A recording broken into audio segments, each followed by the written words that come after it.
우리 함께 한번 따라해 보실까요? 하나님 사랑합니다. 하나님을 기뻐합니다. 자, 이 시간 옆에 분하고 인사 나누시겠습니다. 잘 될 겁니다. 인사 나누시죠.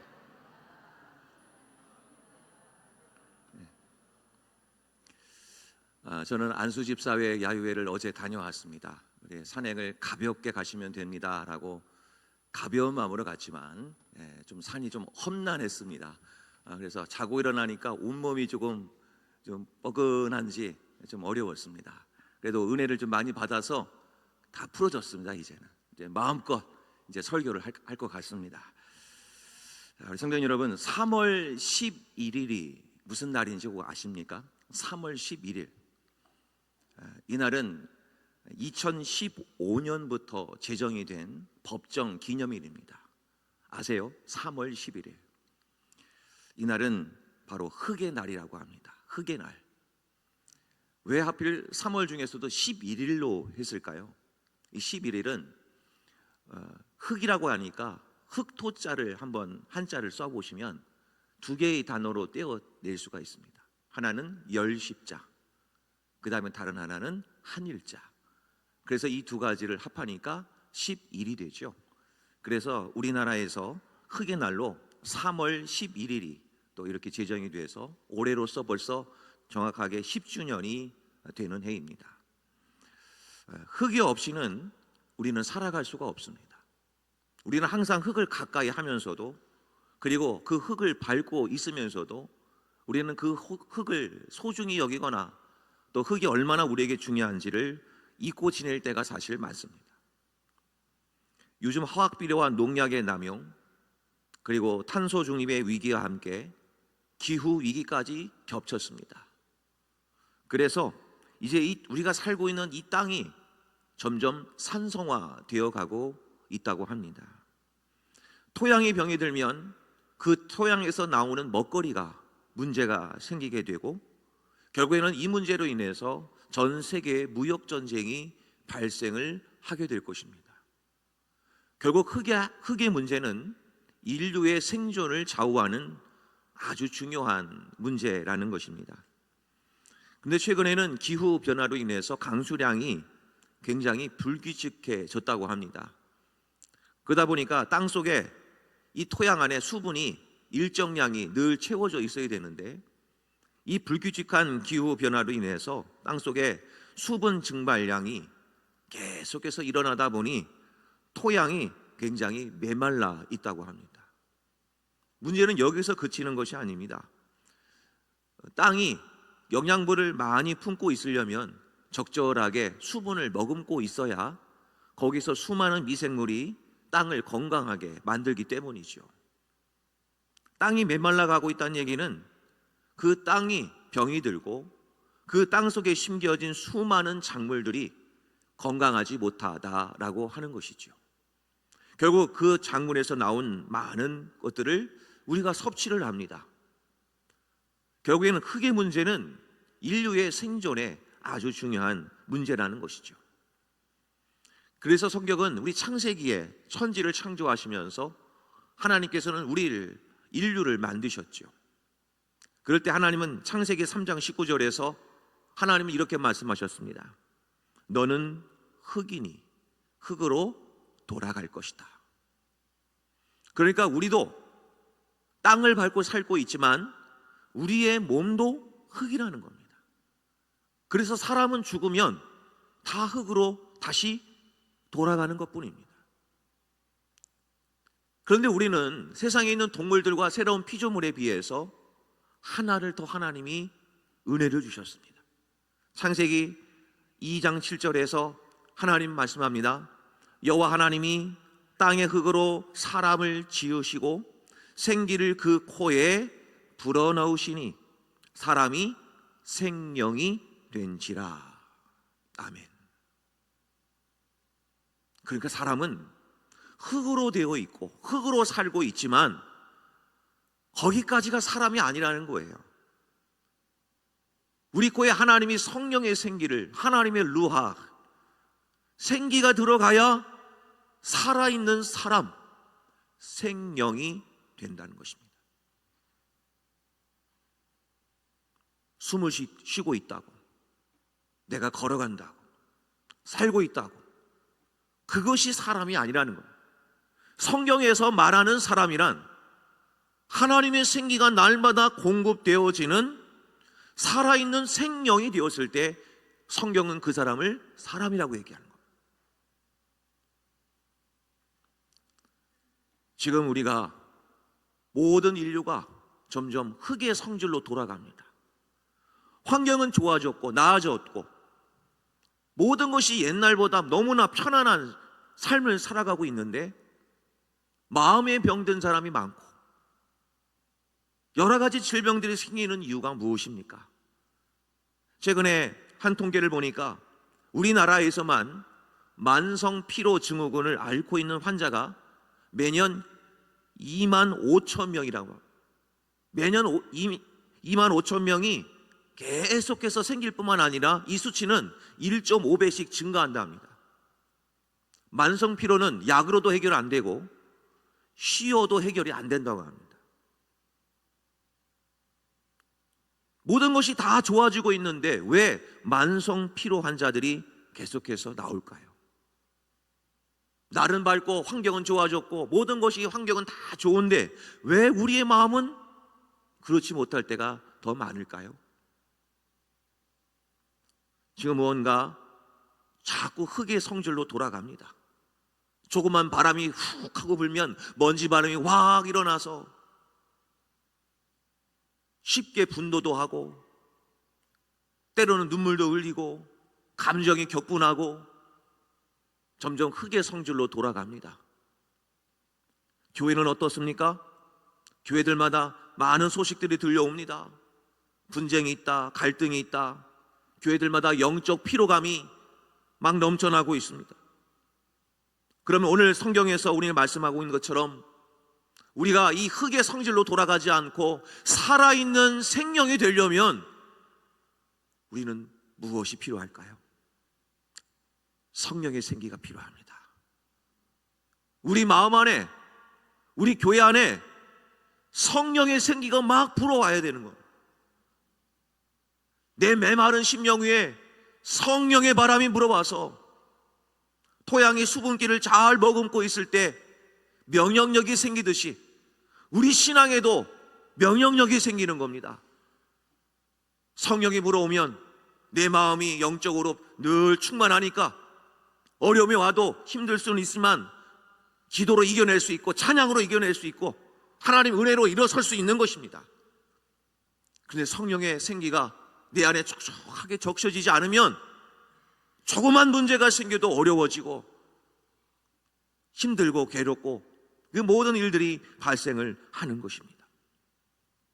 그러므로 우리와 우리 교회들을 위해 지금 이 시대가 가장 필요한 것은 성령의 바람이 불어야 됩니다. 고린도 교회 안에도 분쟁이 생겼습니다. 아시다시피 고린도 교회는 전 세계에서 가장 큰 교회들이 많이 몰려있는 곳이요, 그리고 재산도 많고 가진 물질도 많고 거기에 모인 성도님들도 많았습니다. 또한 고린도전서 12장이 은사장이라고 합니다. 고린도 교회는 은사자도 많았습니다. 병 고치는 은사도 많았고 말씀 지식의 은사, 여러 가지 은사들이 넘쳐났던 교회가 바로 고린도 교회였습니다. 이것만 놓고 본다면 부러울 것이 없는 교회였죠. 그런데 이 교회에 문제가 생겼습니다. 고린도전서 1장에 나와 있습니다. 4개의 파로 나뉘어졌습니다. 교회가 시끄러웠습니다. 서로 싸웁니다. 갈등이 빚어집니다. 이 소식이 사도 바울에게 들렸습니다. 그래서 사도 바울이 이 고린도 교회를 향한 처방전을 내렸습니다. 그 처방전의 핵심이 본문 10절입니다. 같은 말, 같은 마음, 같은 뜻으로 온전히 합하라. 이것이 그 고린도 교회를 향한 처방전의 결론이었습니다. 그렇다면 오늘날에도 우리들 교회들 안에도, 작게는 내 마음 안에도 우리는 이런 여러 가지 어려움이 있습니다. 오늘 이 고린도 교회를 향한 사도 바울을 통해서 주시는 하나님의 이 말씀이 저와 여러분 모두에게 큰 은혜의 시간이 될 수 있기를 간절히 소망합니다. 어떻게 하면 같은 말, 같은 마음, 같은 뜻으로 온전히 합할까요? 오늘 말씀에서 힌트를 얻습니다. 첫 번째 메시지 한번 볼까요? 같이 한번 읽겠습니다. 자, 시작. 교회는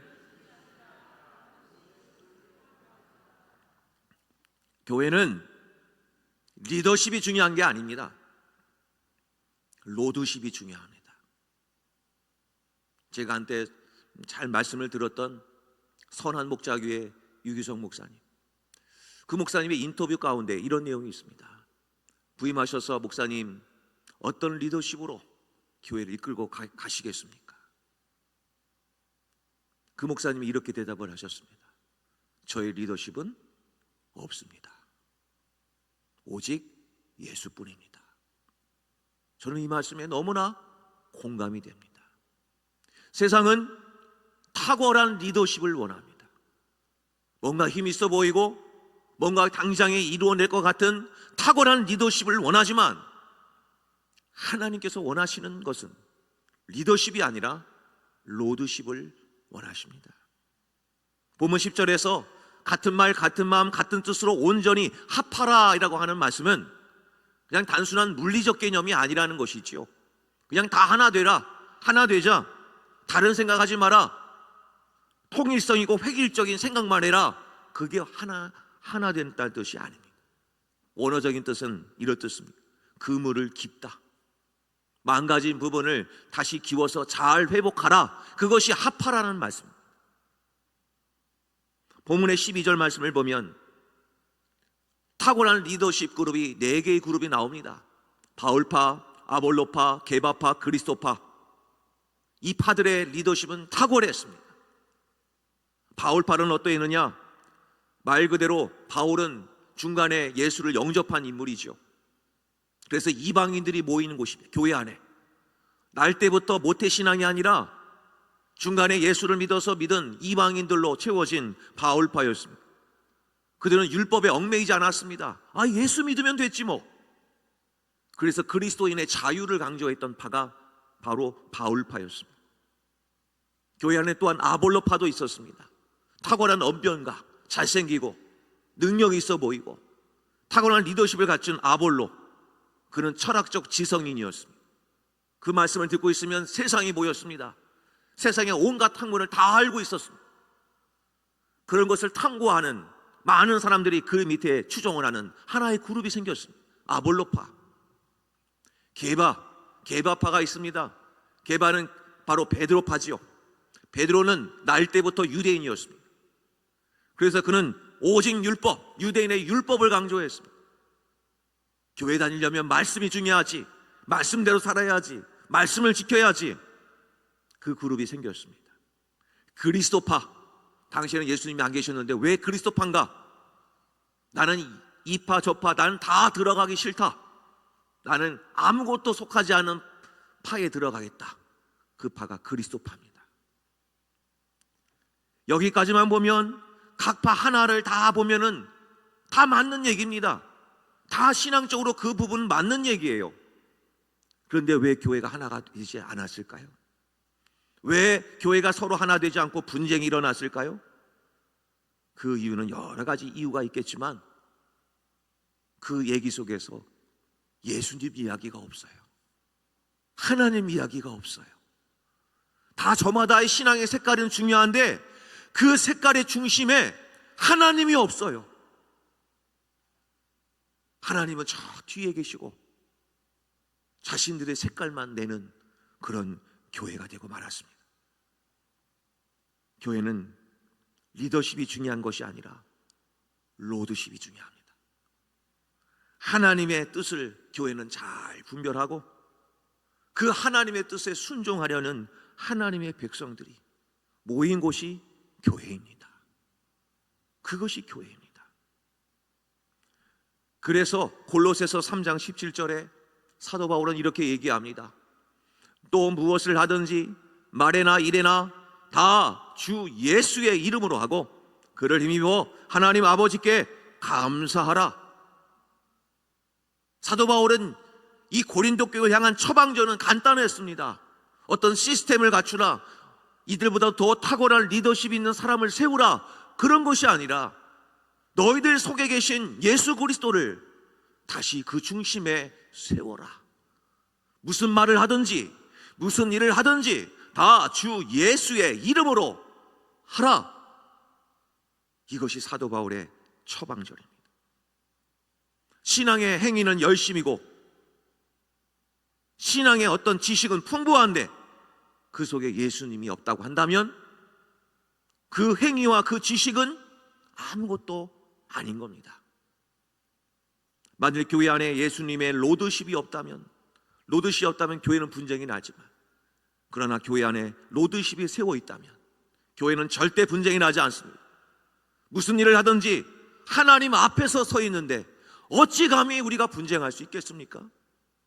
사도 바울은 계속해서 골로새서에서 이렇게 얘기합니다. 골로새서 3장 11절에 거기에는 교회는 헬라인이나 유대인이나 할레파나 무할레파가 야만인이나 수구디아인이나 종이나 자유인이 차별이 있을 수 없다. 교회 안에는 오직 그리스도시요 만유시요 만유 안에 계신 그 예수님을 따르는 곳이 모인 곳이 교회이다. 신앙생활을 처음 한 사람이든 신앙생활을 오래 한 사람이든 가진 것이 없는 사람이든 가진 것이 많은 사람이든 성격이 급한 사람이건 급하지 않는 사람이건 중요하지 않다. 차별이 없고 모두가 다 모든 사람들이 오직 예수, 오직 하나님을 집중하는 로드십이 세워질 때 교회는 바로 세워집니다. 하나님이 원하시는 교회, 하나님이 기뻐하시는 교회란 하나님이 교회의 주인 되시는 교회, 예수님이 교회의 머리가 되시는 교회, 그의 몸을 이루는 각 지체들이 서로 겸손과 온유로 오래 참고 서로 사랑하고 서로 용납해주며 성령께서 하나 되게 하신 것을 힘써 지키는 교회, 그 교회가 진짜 교회입니다. 어느 한 목사님이 계셨습니다. 이 목사님은 큰 모임에 가시면 분명히 어디면 총회장이나 노회장 하실 수 있는 아주 큰 목회를 하시는 목사님이십니다. 근데 그 목사님은 목사님들끼리의 모임과 장로님들끼리의 모임 가운데 늘 가셨을 때 악수로 인사를 하시는데 왼손은 늘 주먹을 쥐고 계셨습니다. 손을 펴고 잘 하실 수 있는 건강한 손을 갖고 계심에도 불구하고 그 목사님은 어떤 목사님들, 장로님들과 만나실 때마다 악수를 하실 때는 늘 손을 쥐고 악수를 하셨습니다. 그래서 어느 한 목사님이 궁금해서 여쭤보았습니다. 목사님, 아니 목사님은 손도 다 괜찮으신데 왜 이렇게 저희들 만날 때마다 이렇게 왼손은 손을 꽉 잡고 계십니까? 이 목사님이 이렇게 말씀하셨습니다. 별거 아닙니다. 그런데 저는 늘 살면서 예수님이 지금 저와 손을 이렇게 잡고 있다는 것을 저는 늘 믿고 싶습니다. 그것을 항상 기억하고 있으니까 제가 늘 겸손할 수 있습니다. 이렇게 크게 목회를 하고 많은 것을 가지고 내가 조금만 말하면 교회 안에 많은 것들을 갖출 수 있는 능력을 갖고 있음에도 불구하고 이 교회의 주인은 저와 손잡고 계신 예수님이십니다. 이 간단한 얘기지만 우리들에게 많은 얘기를 해줍니다. 교회의 주인은 하나님이시요 예수 그리스도이심을 믿으시기를 바랍니다. 교회가 무슨 결정을 하든 최종 결재권자는 교회의 머리 대신 예수님이어야 되는 겁니다. 하나님 이 행사를 하려고 합니다. 할까요 말까요? 그 행사는 예수님이 결재를 해주셔야 되는 겁니다. 사무엘상 23장 4절에 다윗은 늘 이렇게 고백을 하며 살았습니다. 다윗이 여호와께 다시 묻자온대 여호와께 대답하여 이르시되 일어나 그 일나로 내려가라 내가 블레셋 사람들을 내 손에 넘기리라 하신지라. 이 얘기는 별로 별거 아닌 것처럼 보이지만 이 사무엘상 23장을 한번 읽어보십시오. 적들이 당장 눈앞에 쳐들어왔습니다. 우리가 생각했을 때는 어떻게 됩니까? 쳐들어왔으니 전쟁 준비해야죠. 군비를 증강시켜야 되죠. 대비책을 마련해야죠. 군사들을 모여야 훈련시키고 전략을 구상해야죠. 다윗은 하지 않았습니다. 먼저 그가 한 일은 바로 무엇이었냐면 하나님께 물었습니다. 하나님, 이들과 싸울까요 말까요? 너무나 당연한 일이지만, 적이 눈앞에 있으면 싸워야 되는 것이 당연한 일이지만 다윗은 얘기했습니다. 하나님께 물었습니다. 하나님, 싸울까요 말까요? 다시 여짜온데 하나님, 어떻게 싸울까요? 다윗은 강점이 바로 이것이었습니다. 늘 하나님께 물었습니다. 당연한 일에도 늘 하나님께 먼저 여쭤보고 주시는 응답을 따라서 움직였던 인물이 바로 다윗이었습니다. 바로 우리들도 그와 같아야 됩니다. 당장 내 몸에 감기 들었을 때 우리는 어떤 반응이 나옵니까? 병원 가자, 가서 주사 한 대 맞자, 약 처방 맞자. 이것은 당연한 얘기죠. 당연한 일이지만 하나님께 먼저 기도하는 겁니다. 하나님, 감기 왜 주셨습니까? 하나님, 이 감기를 통해서 주시는 은혜가 무엇입니까? 하나님, 먼저 당연한 일이지만 여쭤보는 것. 왜 감기를 예를 들었느냐? 내가 감당할 수 있을 때 이런 것을 해봐야 감당할 수 없는 어려움이 내게 닥쳤을 때도 하나님께 의지가 되는 것입니다. 그러므로 이 교회 고린도교에 주신 처방전은 곧 우리들과 교회에 주시는 처방전입니다. 삶의 당연한 일에도 항상 하나님께 먼저 여쭤보십시오. 이것이 하나님이 나의 주인 되심을 인정하는, 로드십을 인정하는 우리의 신앙의 태도일 것입니다. 이번 한 주간도 하나님의 로드십을 세우셔서 늘 하나님께 먼저 묻고 먼저 구하여서 그 응답을 받는 우리 성도님들과 우리 교회가 될 수 있기를 주의 이름으로 간절히 축복합니다. 두 번째입니다. 온전히 합하라는 무엇일까요? 두 번째 메시지 같이 한번 읽겠습니다. 시작.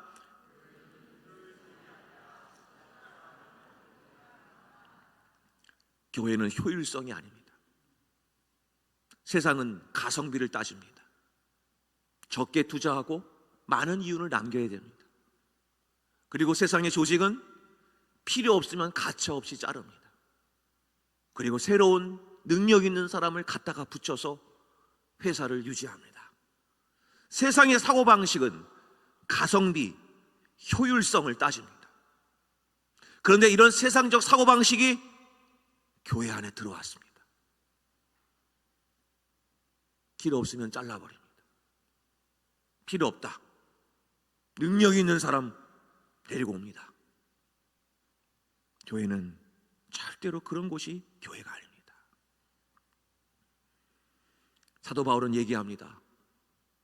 우리 모두는 다 사역자들이다. 성도건 항종직이건 목사건 다 똑같아. 주 안에서는 다 사역자들인 겁니다. 하늘 모양이 다를 뿐이지, 직분의 역할이 다를 뿐이지 다 하나인 겁니다. 사도 바울은 이렇게 얘기합니다. 고린도전서 3장 9절에 우리는 하나님의 동역자다. 아멘이십니까? 주님은 교회의 머리시고 우리는 그의 몸을 이루는 각 지체입니다. 어떤 사람은 오른팔로 쓰임받을 수 있는 것이고 어떤 사람은 왼팔로 쓰임을 받을 수 있는 것이고 어떤 사람은 내 몸의 작은 새끼손가락에 손톱으로 쓰임받을 수 있는 겁니다. 그런데 역할은 다 다를 뿐이지 한 몸을 이루는 일에 반드시 필요한 지체인 겁니다. 필요 없다고 버리는 지체가 아니라는 거죠. 또한 필요 없으면, 필요 없는 게 아니라 연약해지면, 이 팔 하나 다치면 어떻게 되지요? 팔을 못 쓰니까 반대편인 오른팔이 굵어집니다. 왜입니까? 왼팔이 힘을 못 쓰니까 다른 오른쪽 팔과 온몸의 지체가 같이 아파하는 겁니다. 그래서 이 왼쪽의 부족함을 채우기 위해서 오른팔과 온 몸이, 근육과 모든 기능이 이쪽을 더 살찌워서 그 부족한 부분을 메워가는 것, 그것이 교회입니다. 눈이 눈더러 손더러 너는 쓸데없다, 너는 떨어져라. 머리가 발더러 쓸데없다, 함부로 잘라버리고, 그런 것은 절대 교회 안에서는 있어서는 안 되는 겁니다. 고린도전서 12장 24절로 25절에 이렇게 얘기합니다. 우리의 아름다운 지체는 그럴 필요가 없다. 오직 하나님이 몸을 고르게 하여 부족한 지체에게 귀중함을 더하사 몸 가운데서 분쟁이 없고 오직 여러 지체가 서로 같이 돌보게 하셨느니라. 아멘. 이게 교회입니다. 좀 부족하면 어떻습니까? 좀 가서 돌봐주고 함께 해주고. 우리가 자식도 그렇잖아요. 다 처음부터 모든 자녀들이 다 잘하면 얼마나 좋습니까? 부족한 자녀도 있는 것이고, 성격이 좀 못날 수도 있는 것이고, 그러나 함께 할 수 있는 게 가족입니다. 교회는 바로 그런 교회 됩니다. 그래서 사도 바울은 다 똑같은 지체가 될 수 없지만 어떻게 교회가 하나 될 수 있는가? 고린도전서 12장 31절에서 사도 바울은 이렇게 얘기합니다. 더 큰 은사를 사모하라고요. 도대체 은사도 많은데 고린도 교회에게 뭘 그렇게 큰 은사를 구하라고 했을까? 그 다음 장이 고린도전서 13장 전체 하나에 걸쳐서 하나가 나온 메시지가 나옵니다. 일명 사랑장이라고 합니다. 믿음, 소망, 사랑, 이 세 가지는 항상 있을진데 그 중에 제일은 무엇이라고요? 사랑이라. 은사 많고 다양하고 좋다. 그런데 그것보다도 더 큰 은사를 사모하라는 뜻은 그것 위에 사랑을 더하라고 얘기합니다. 아무리 내가 능력이 있으면 뭐해? 아무리 내가 신앙적 지식이 많으면 뭐해? 그 속에 사랑이 없으면 성경은 말합니다. 울리는 꽹과리에 불과하다. 고린도전서 13장 3절에 내가 내게 있는 모든 것으로 구제하고 또 내 몸을 불사르게 내줄지라도 그 속에 사랑이 없으면 내게 아무 유익이 없느니라. 우리 시온성교회는 은사도 많을 뿐만 아니라 하나 더 사랑의 은혜가 더 충만할 수 있기를 주의 이름으로 간절히 축복합니다. 그리하여 로드십을 바로 세워서 하나님과 늘 교통하고 하나님에서 하나 화목하고 주 안에 우리가 모두 하나가 되는 사랑 공동체가 되기를 주님의 이름으로 간절히 축복합니다. 함께 찬양을 불렀으면 좋겠습니다. 주 안에 우린 하나.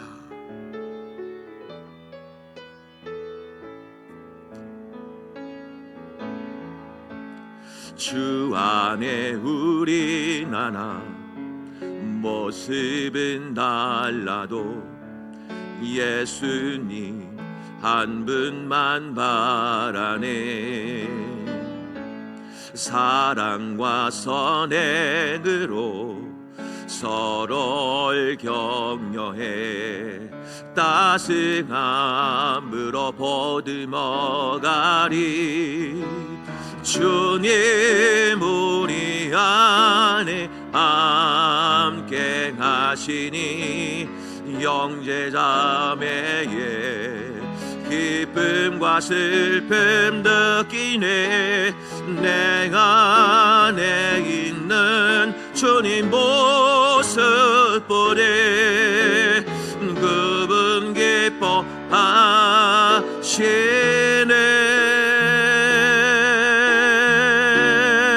기뻐하시네. 주님 우리를 통해 계획하신 일 부족한 입술로 찬양하게 하신 일 주님 우리를 통해 계획하신 일 너를 통해 하실래 계획해. 주님 우리를 통해 주님 우리를 통해 계획하신 일 고백한 입술로 찬양하게 하시니 주님 우리를 통해 계획하시니 너를 통해 하실 일 기대해 우리를 통해 하실 일 기대해. 주 안에 우리는 하나입니다. 서로서로 보다듬어 주시고 용서해 주시고 서로서로 이끌어 주십시오. 하나님은 십자가 하나로 다 됩니다. 우리 시온성교회가 십자가 하나로 다 모여서 서로서로 기뻐하며 예배하는 우리 시온성교회가 되기를 주님의 이름으로 간절히 축복합니다.